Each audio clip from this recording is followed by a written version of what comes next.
Welcome to 99 TV. నేను Lakshmi. America China మధ్య అక్టోబర్లో జరిగిన భేటీ తర్వాత అంతా ప్రశాంతం అనుకున్నారు. కానీ అది తుఫాను ముందు ప్రశాంతత అని ట్రంప్ మరోసారి నిరూపించారు. ఫెడరల్ రిజిస్టర్లో అమెరికా ప్రభుత్వం దాఖలు చేసిన డాక్యుమెంట్స్ ఇప్పుడు ప్రపంచ దేశాలను షేక్ చేస్తున్నాయి. చైనా నుండి వచ్చే సెమీ కండక్టర్ చిప్లపై భారీ సుంకాలు విధించడానికి డేట్ ఫిక్స్ అయిపోయింది. అయితే ఇక్కడే ట్రంప్ ఒక ట్విస్ట్ ఇచ్చారు.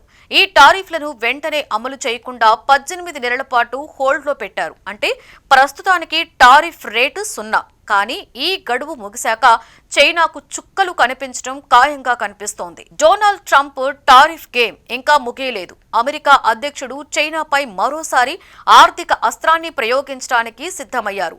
అమెరికా తన సొంత చిప్ తయారీ రంగాన్ని బలోపేతం చేయడానికి మార్కెట్లో ధరల స్థిరత్వం కోసం ఈ 18 నెలల సమయాన్ని ఒక బఫర్ జోన్ గా వాడుకోనుంది. ప్రస్తుతానికి చైనా నుండి వచ్చే చిప్లపై సుంకం రేటు 0. కానీ 2027 జూన్ నాటికి ఈ పరిస్థితి తలకిందులు కావడం అయితే కన్ఫర్మ్. అమెరికా ట్యాక్స్ సర్వీసు వాణిజ్య ప్రతినిధి కార్యాలయం నివేదికల ప్రకారం 2027 జూన్ 23న చైనా చిప్స్ పై అధికారికంగా సుంకాలు అమల్లోకి వస్తాయి. టారిఫ్ ఎంత శాతం ఉండాలి అనేది ఇంకా డిసైడ్ కాలేదు. దశాబ్దాలుగా చైనా అన్యాయమైన వాణిజ్య పద్ధతులకు పాల్పడుతోందని, మార్కెట్ రూల్స్ ని బ్రేక్ చేస్తూ సెమీ కండక్టర్ రంగంలో ఆధిపత్యం చెలాయిస్తుందని అమెరికా ఆగ్రహం వ్యక్తం చేస్తోంది. గతంలో బైడెన్ హయాంలో సెక్షన్ 301 కింద మొదలైన ఈ ప్రక్రియను ట్రంప్ ఇప్పుడు తదుపరి స్థాయికి తీసుకువెళ్తున్నారు. అక్టోబర్లో ట్రంప్ జీ జిన్పింగ్ సమావేశం తర్వాత ఉద్రిక్తతలు చల్లబడ్డాయని అందరూ భావించారు. అమెరికా కొన్ని సుంకాలను తగ్గించగా చైనా కూడా తన వద్ద ఉన్న అత్యంత విలువైన రేర్ ఎర్త్ మెటల్స్ ఎగుమతికి గ్రీన్ సిగ్నల్ ఇచ్చింది. అయినప్పటికీ 2027 నుండి ముందస్తుగా డేట్ అనౌన్స్ చేయడం వెనుక ట్రంప్ ఒక బలమైన ఇండికేషన్స్ ని పంపారు. తాము శాంతిని కోరుకుంటున్నాము, కానీ అమెరికా ప్రయోజనాల విషయంలో రాజీ పడబోమని పరోక్షంగా చెప్పేశారు. 18 నెలల గడువు ఇవ్వడం ద్వారా చైనాకు ఒక హెచ్చరిక జారీ చేయడమే కాదు, యుఎస్ కంపెనీలు చైనాపై ఆధారపడడం తగ్గించుకోవాలని ఇండైరెక్ట్ గా సూచనలు చేసేశారు. చిప్స్ అంటే కేవలం ఎలక్ట్రానిక్స్ కాదు, అవి నేటి తరం ఆయుధాలు. ఆర్టిఫిషియల్ ఇంటెలిజెన్స్, రక్షణ రంగం, ఆటోమొబైల్ పరిశ్రమలను శాసించేది ఈ సెమీ కండక్టర్సే. అందుకే చైనాను అదుపులో ఉంచేందుకు ట్రంప్ టారిఫ్ అస్త్రాన్ని సంధించారు.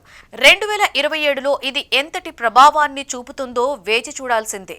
ప్రజెంట్ టారిఫ్ రేటు 0 అయినప్పటికీ 2027 నాటికి పెరగబోయే సుంకాల భయంతో కంపెనీలు తమ నిల్వలు పెంచుకోవడానికి ప్రయత్నిస్తాయి. అందరూ ఒకేసారి చిప్లను కొనుగోలు చేసి నిల్వ చేసుకోవడం వల్ల మార్కెట్లో కృత్రిమ కొరత ఏర్పడి వచ్చే 18 నెలల్లోనే ల్యాప్టాప్లు, సర్వర్లు, నెట్వర్కింగ్ పరికరాల ధరలు కూడా 5% నుండి 10% వరకు పెరిగే అవకాశం ఉంటుంది.